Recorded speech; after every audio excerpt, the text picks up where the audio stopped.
No vídeo de hoje eu vou fazer um esquenta para o lançamento do próximo Chabutê no Brasil. A Pipoca e Nanquim, a editora e o canal do YouTube também, está trazendo o material desse grandioso artista francês desde 2017 aí, com exemplares como Moby Dick, Um Pedaço de Madeira e Aço e mais recentemente Solitário. Eles firmaram o compromisso de trazer um Chabutê por ano, com todos nós que somos consumidores deles, coisa e tal. E o desse ano já foi anunciado. Anunciado não, quer dizer, foi vazado, porque o site do ISBN, que é o cadastro dos livros nacionais e internacionais, acabou colocando lá qual é o próximo lançamento. Então isso já está na internet, já é de conhecimento para os fãs mais hardcore. E aí eu comecei a pesquisar sobre esse quadrinho e meus amigos, que bagaceira. Fica até o final que vocês vão ver essa história. Eu vou lendo aqui com vocês do que se trata esse quadrinho. É simplesmente impressionante. O nome do quadrinho é Henri Désiré Landru, ou Landru, ou Landré, eu não sei. Henri Désiré Landru. Todo mundo vai chamar de Landru, né? E do que se trata? Trata-se do retrato de um personagem histórico real, que é esse Henri Landru. O que o Henri Landru fazia? Assassinava mulheres. Então é um quadrinho sobre um serial killer, sobre um psicopata. Como é um personagem histórico, toda a curiosidade sobre essa obra vai se dar sobre o modo como o genial Chabutê vai contar essa história pra gente. Eu tô super curioso, porque a história do personagem histórico, a história do personagem histórico é ótima. A história do psicopata é maluca, é surreal. Cara, o cara é um doente, velho. Fica aí que você vai ver as coisas que ele fez. Eu tô louco pra ver como o Chabutê vai contar isso com a narrativa gráfica incrível que ele tem. E, velho, eu acho que vai ficar foda. Não sei se vai se igualar ao do Inferno, que é quando o Alan Moore se debruça sobre a história do Jack Stripador, né, com Ed Campbell, clássico também. Vamos ver se essas obras vão ter alguma relação. Mas vamos lá, sem mais delongas.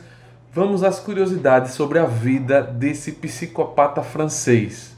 Olha que loucura. Primeiramente, ele nasceu no ano de 1869 em Paris. Beleza. Em sua infância, ele estudou sempre em colégios de frade.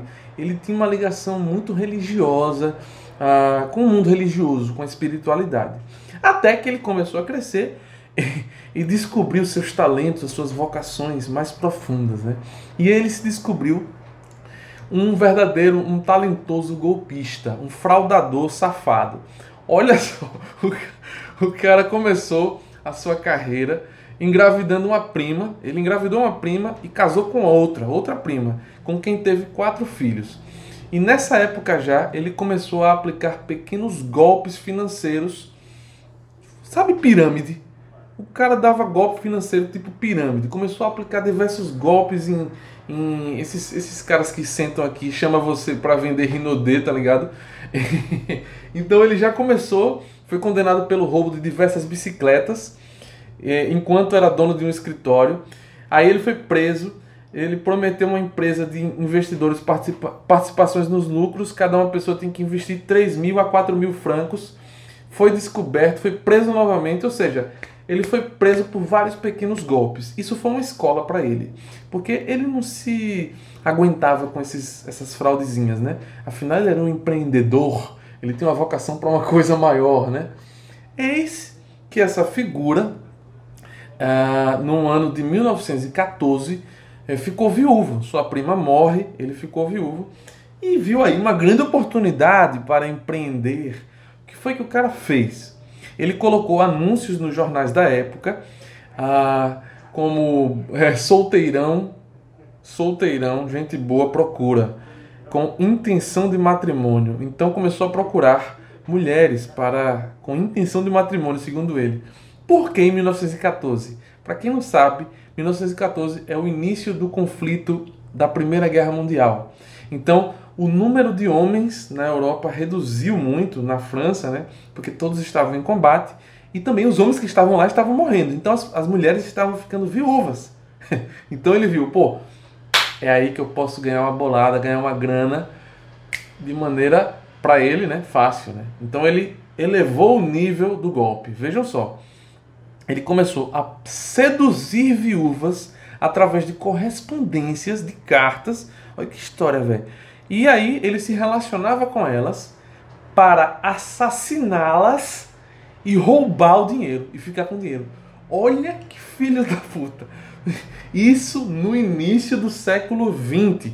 Não existia, gente, essa cultura que a gente tem hoje de serial killer, de psicopatas, etc. Claro que existiam assassinos em série na época, mas não tinha nenhum desenvolvimento teórico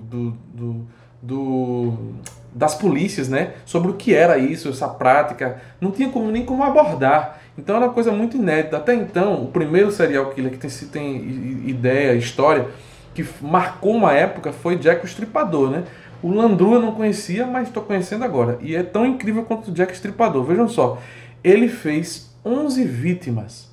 11 mulheres. Não, 10 mulheres e um adolescente que era filho de uma delas. Cara, o cara matou 11. Jack o Estripador só matou 5, só não, né? Ele matou 5, né? Então eu tô curioso para ver como é que o Chaboté vai representar isso graficamente, vai desenhar. Porque vejam os métodos que ele utilizava, né? Ele se aproximava de cada uma delas utilizando pseudônimo. Claro que ele não é idiota. Então, um falsário como sabe esse esquema, né? E aí ele... Olha o tipo de morte que ele empregava nas mulheres. Estrangulamento. Ele desmembrava as mulheres e queimava. Tanto é que tem relatos de vizinhos na época que diziam que sentiam um odor fétido saindo da chaminé do Landru. Olha que coisa bizarra. Isso tudo é real. Vamos lá. Mais coisas interessantes aqui. Ele passou a seduzir as vítimas, tal. Ele nasceu no século XIX, PBB.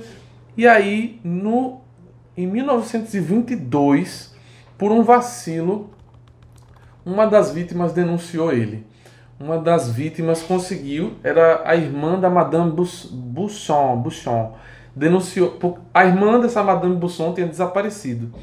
E aí chegaram até ele, só que a polícia da época não conseguiu evidências, coletar provas sobre todos os assassinatos que ele cometeu, as 11 vítimas. O que tinha eram as anotações de quanto de dinheiro ele estava ganhando com esses assassinatos e várias correspondências entre as viúvas diferentes. Isso tudo era indício para prender o cara, porque todas as mulheres com quem ele tinha se relacionado estavam desaparecidas.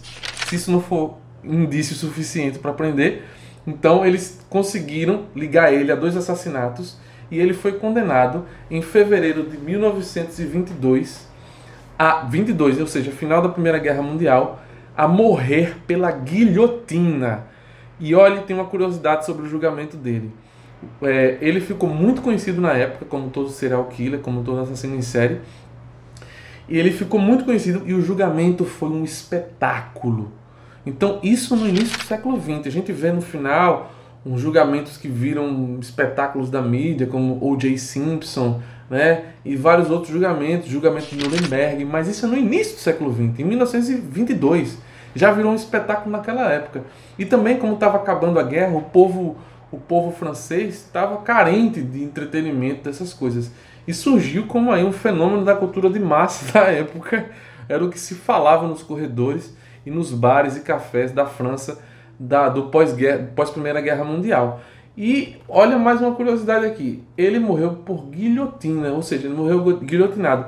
E os franceses, foi um sucesso tão grande esse julgamento dele, entre aspas, aí, sucesso entre aspas, que os franceses até deixaram para lá o acompanhamento acerca do Tratado de Versalhes, que foi o tratado que os países se reuniram no final da Primeira Guerra Mundial para decidir a culpa da Alemanha, etc., o que ia se fazer com a Alemanha. E os franceses estavam mais de olho no fim que Landru ia ter.